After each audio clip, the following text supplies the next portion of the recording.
Welcome to Pokemon Go Ahead. It's your boy Cheeklay. In today's video, we are going to rank every Pokemon Go event in the month of April from worst to best. We had a total of 11 in-game events in Pokemon Go in the month of April. I'm going to rank those based off of mechanics, bonuses and features, participation, positive and negative feedback, actual experience playing these events, in my point of view, why they were good or bad, other aspects, right? But these are all in my opinion. If you have your opinions on which events were good or bad, let us know in the comments below. You should subscribe and hit the notification bell so when another video comes out, you should be the first to check it out. And without further ado, I say let's start off with number 11, which is the worst event of the month of April. And in my honest opinion, number 11, which is the worst event in my opinion, is gonna be the Stunning Styles event. This may be a surprise for some of you, but there were some reasons why I thought this event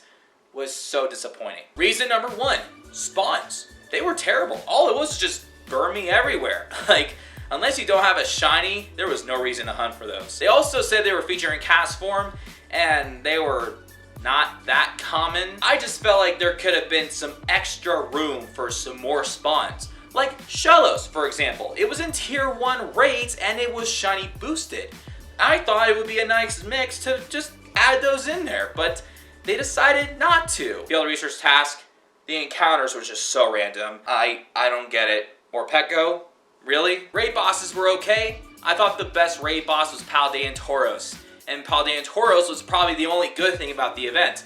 But here's a problem with that. There were 3 different breeds, and they were all in 3 different areas around the world. You had the Aqua breed in the Western Hemisphere, the Blaze in the Eastern Hemisphere, and then you had the Combat breed in the Iberian Peninsula, which is so limited because it's in Spain and Portugal. So if you didn't get any remote invites because you don't have friends in Spain and Portugal, you probably don't get it. And for those that did, you probably just did like a couple and call it a day because these Paldean Tauros couldn't be shiny and you just wanted to just move on. Like literally once you got all 3, that's it. You didn't buy the time research because the time research was so bland. Let's just move on before I start losing my mind. Coming at number 10 is Mega Audino Raid Day. Despite the fact that Audino is a Stardust boosted Pokemon and Mega Audino made its debut, it was so underwhelming. There were a couple of reasons why. Number 1, Mega Audino is the least meta relevant Mega of all time. It is cute, but useless. What even made it even more useless, it was originally supposed to learn Moonblast when it was announced, but there was a problem. Audino could never learn Moonblast in the main game series, so the Pokemon Company just gave a red card to Niantic saying, hey, you guys didn't do your homework, please change it to something else. You would think it would learn a fairy type move that is super good, but they decided to give it Body Slam. Body Slam? Why? It just made it even more useless and it made it less motivating to do a ton of Mega Audino raids. And then of course you don't have a shiny, that's the reason why you're grinding the most, but it was shiny released back in 21 during Go Fest Global, so like, I don't know what to say. Coming at number 9 is the Sweet Discoveries event. I wanted to like this event. I really wanted to like this event a lot because the mechanic of apples being everywhere, whether you get an Applin or a tart apple or a sweet apple, those were really good concepts. And it would have been so great if they didn't screw up with that. See, what happened was they said on the blog post that you're gonna see some apples in the wild. And we did see some, but you only saw like 1 or 2 and it was difficult. If you get an apple, you would either get an Applin or a sweet apple or a tart apple or a Paris encounter or a Eevee or a Tangela. And then of course you get increased amount of apples in the Modular Module and you get a total of like 5 or 6 and that's not enough. May I remind you how you evolve Applin into Appletun and Flapple? You need like 200 candy each, which makes sense. And you would think you need like 1 or 2 tart apples or sweet apples.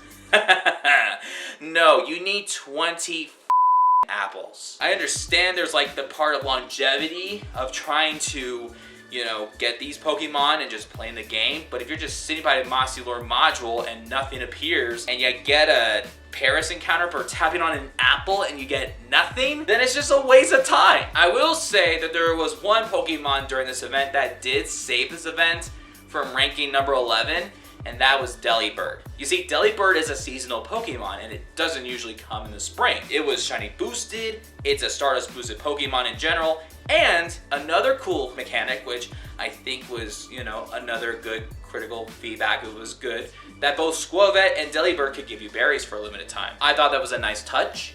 I got a shiny Delibird with a berry.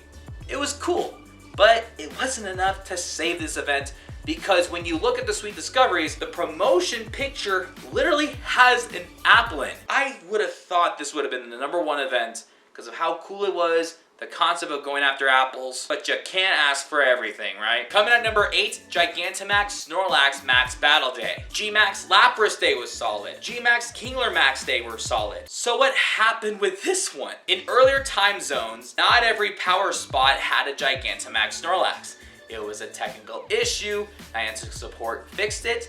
They did a makeup by giving those earlier time zones an extra 2 hours to grind for Gigantamax Snorlax in every power spot. I'm sorry, if you did so good from the previous Max Battle days, you just literally had to copy and paste, but just add Gigantamax Snorlax instead. So there was no excuse for this minor hiccup. If you were so solid with every community day, why was it so hard with this one? I don't understand. Now let's talk about some other factors that everybody, including the earlier time zones, faced. The lack of excellent throws. This was a minor issue, but it was a big problem, no pun intended. You see, what happened was with the scaling the ratio, when you're trying to aim for an excellent throw, the Pokeball would just automatically just shoot, and then it would hit the top, which was like away from the circle. You couldn't even hit a great throw. You had to be lucky to hit it nice. I think 1 or 2 people hit it great. Now, why do these throws matter? If you get a shiny, it's a guaranteed, so what? Snorlax in general is a difficult Pokemon to catch, so if it's a Gigantamax, it's gonna be harder to catch. Also, if you got a hundo, do you know how much it would suck for it to run away because you don't have a Master Ball or you didn't hit a good throw despite using a Golden Raz? That would have been so disappointing. Coming at number 7 is Vanillite Community Day. You can argue that this was the worst community day just because Vanillite was not everyone's favorite Pokemon. It wasn't their cup of tea, or in this case, their cone of ice cream. Or you could have a cup of ice cream too.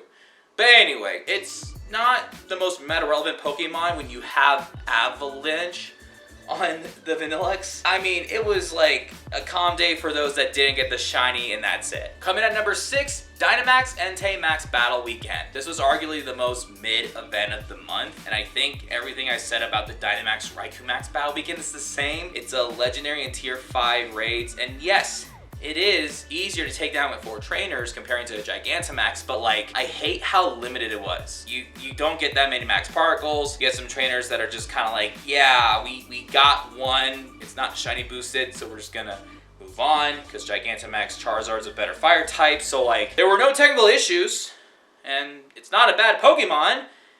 It was just limited despite being around for a full weekend. You did like 2 or 3 and just called it. Coming at number 5 is Tyrogue Hatch Day. I heard a lot of positive things about this Hatch Day, to be honest with you.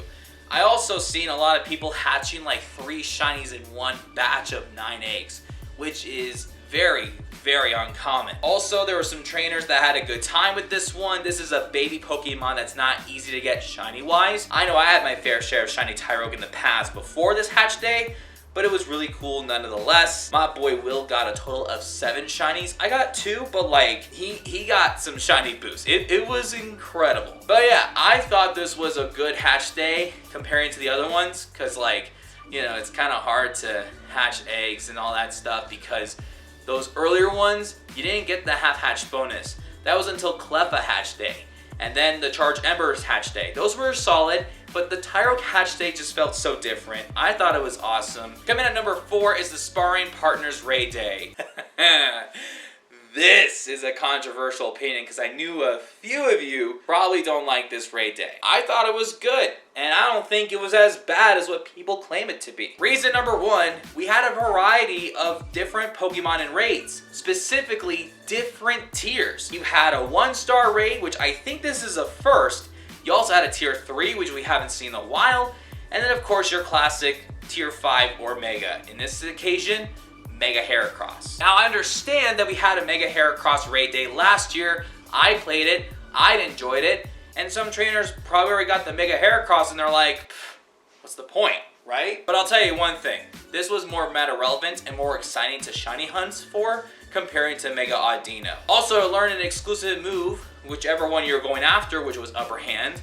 I think it's a good fighting type move, but at least they decided not to change the Body Slam. Also, there was another event that was happening during this raid day, and one of the bonuses for that was 2 times Lucky Egg duration. Why I thought this was a big deal is because raid days, if you need the extra XP, you had to drop a Lucky Egg, and Lucky Eggs run for 30 minutes. If it's a 2 times duration, that means it's an hour. So you drop 3 eggs, you play the 3-hour event, you get the XP with less resources. And I think that's a win. Now, Hariyama was probably not the most exciting pick. I could definitely agree with everybody on this one, but at the end of the day, it was really cool to shiny hunt a fully evolved Pokemon for a limited time. You know, when we had Espeon and Umbreon for that one event last year, you know, with the Lycanroc and all that, yeah, those shinies were not turned on. So it was really nice that they turned on something. And then there was Scraggy. Although there were better candidates, this is a shiny that's not easy to obtain. Also, this is not an easy Pokemon to get. If you got free raid passes, you could just simply solo it, right? Because if trainers didn't want to do this one, you could just solo it. Easy peasy. Another argument why the Sparring Partners Raid Day is better than Mega Audino is not just because of the Pokemon were featured, it was the pace. You see, if you couldn't quickly solo a Pokemon using Mega Rayquaza and just bam, bam, just go through, catch it, and then just move on, you could do more raids in a short period of time. And then you have more room for the rest of the day to do more raids or just call it, right? It was just simple. It was just very simple. Now, I understand that they could have picked some better fighting types. I know some trainers are like, what about Mega Lucario? What about Sucker Throw? What about this and that? But despite who they picked, you can't lie.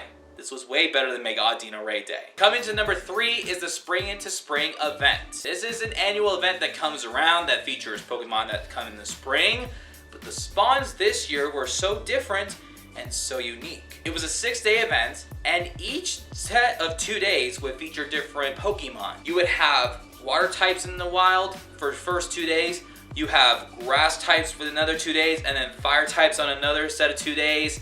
There were some shiny boosted Pokemon for all 6 days, which were Remoraid and Fletchling. Gossifleur made a debut, and it was simple. A common Pokemon in the wild where you can easily get some candy to evolve it into Eldegoss. Not only we had some shiny luck when it comes to hatching a shiny Mantike, catching a shiny Lapras and Lilling Exeggutor, and getting one of the shiny boosted Pokemon, which for me was Fletchling, despite it being a community day, but there was one little surprise that was not announced on the blog post, and it came from the field research. If you were to hatch an egg, you would get an encounter with either Pikachu or Eevee wearing a flower crown. I think it was the 2019 or 2020. It was like the original flower crowns. And I think they were secretly shiny boosted. I could be wrong. But the fact that they surprised everybody with those, it ranks up higher on my list. Number 2, what's that Pokeball? This was one of the best April Fool's events that we've ever had. You see, it was a 24-hour event on April 1st because, of course, it's April Fool's. Honestly, this wasn't an April Fool's prank. This was an April Fool's treat. In the wild, you see some Pokeballs everywhere. Either you get a Pokeball or a Great Ball. I don't know if trainers got an Ultra Ball. I would assume you did. But you could also get a Voltorb encounter or an Electrode encounter, a Fungus encounter, or any other Pokemon based off of a Pokeball. This was a throwback for the main game series where there was this little gimmick where your trainer just goes around the wild and they pick a Pokeball and it was an item, right? Like a potion or something. But if you go to the power plant and you go and catch a Pokemon, you know it's a Pokemon. But if you go up to an item, you're like, oh, there's a Pokeball. I collect an item. You click on it. Nope, that's an Electrode. So you have to battle or catch it before it explodes. I like that gimmick. I like how that was translated to this game. It was a minor mechanic, but I thought it was very unique. It inspired the Sweet Discoveries event, which, I mean, it would have been more fun to see more apples in the wild. But nonetheless, this was one of the most unique April Fool's events we had in the wild. I thought it was as good as shiny hunting for Ditto, and I thought it was as good as last year's where you get a guaranteed excellent throw by just hitting a nice throw. Like, I like what they're doing at April Fool's events. I really do. And ladies and gentlemen, in my opinion, this was the best Pokemon Go event of the month of April. Number 1 was the Pokemon Horizon Celebration event. This is the collaboration with Pokemon Go and Pokemon Horizons because there was a new season that was released on Netflix, which is Pokemon Horizons, The Legend of Laqua. This was amazing. They actually had some good spawns. You had Shuckle, you had Nosepass, Snorunt was there. You also had Floragato debuting with a hat. I love Floragato. It's one of my favorite middle stage starter evolutions. Like, I just love the whole Sprigatito line. So that just made me want to shiny hunt for that costume Pokemon, especially coming from a Pokemon trainer that hates costume Pokemon. Captain Pikachu returns. Like, that was also shiny boosted. I think I got a grand total of 4 shiny Floragato with hats and 4 shiny Pikachu hats. They also debuted Tinkatink, which is arguably one of the coolest Paladin Pokemon ever. And they had it released in 7-kilometer eggs, and then they were going to move it in 10-kilometer eggs afterwards. And then, of course, the 1/2 hatch distance. I thought that was a smart move. You just walk 3.5 kilometers, and then you just hatch a Tinkatink, and then you get some candy. I got a good amount of Tinkatink that I don't think I had to worry about 10-kilometer eggs. Until the shinies released. Hopefully we had a community day. It was worth buying the ticket, because then you could get some extra Tinkatink encounters and all that stuff. And then, of course, there was a surprise bonus time research that gives you an extra Floragato encounter, and mine was a shiny. Like, I can't complain about that. Overall, this was a solid event. Trainers were getting shiny Charcadet when they never got it in the past. Trainers were getting the shiny Captain Pikachu when they didn't get it last year. And then, of course, the new Pokemon alongside the new costume Pokemon. Like, it was a good mix. I really enjoyed it. And ladies and gentlemen, that's my list of the worst and best events of the month of April in Pokemon Go. If there weren't any technical issues, or if some events had better performance quality, this list would have been so different. Like, if everything was exactly scripted on each blog post, Sweet Discoveries would have been the #1 event. But again, I was very disappointed that it was just, Anyway, I know it's like high hopes and expectations and like, you know, Niantic supports being like, you know, careless now that they sold it to Scopely and all that, but there were some events that were good nonetheless. Can't wait to see what happens in the month of May, especially with the new Community Day, which I am personally more excited about than Vanillite. Well, thank you so much for watching. We'll see you guys next time. Peace out.